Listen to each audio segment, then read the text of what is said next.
Happy Tip Tuesday, golfers. All right, Jake, we get this question a lot. We're out here on the lesson tee. How high do I tee up my golf ball with a driver? And while we're at it, where do you put it in your stance? So a great start point for everybody is the ball should be at least halfway above the crown of the driver. So I should be able to see half of the ball above the head of the driver. That encourages me to hit up on it. And if anything, a little higher is better because I want to make sure I hit up on the golf ball, which is why it's teed up in the first place. Yeah, a tee is a good thing. It helps you launch.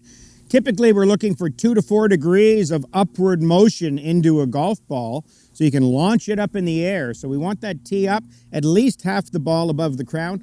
Unfortunately, we see a lot of low tees here at the golf center because a lot of players cut across the golf ball and hit down even with their driver. That's what that slice move is. And so they compensate by lowering the tee. And I say to all of those players, let's encourage proper motion with the tee. Move it forward a little bit, get it up in the air, get that golf ball up so you can hit up on it.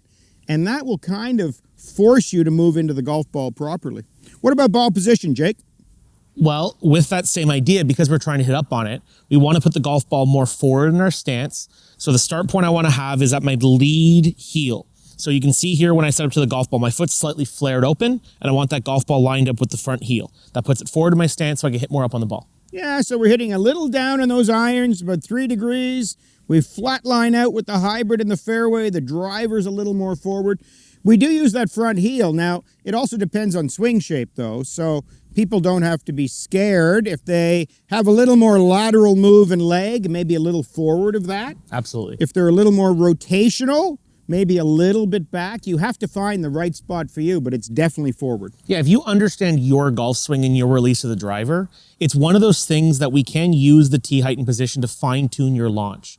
But it's important that you do it because you understand it. If we go back to what you said earlier about people tending to tee it too low because they hit it a little better when they hit down on it, we have to be careful if that's just then what we do because it's always going to encourage us Never change. to make the wrong move. Yeah. So especially when you practice, trend to tee it higher than you think you're normally even comfortable with to encourage the right swing and have you move in that direction. Yeah, I would say, generally speaking, a little higher and a little more forward than you think is a great idea. Next time you're practicing, mess around with it, but keep it forward, keep it up in the air so you can swing up on it. It'll lead to better draw. Thanks for watching, golfers. Like this tip, subscribe, and check out all of our other tips.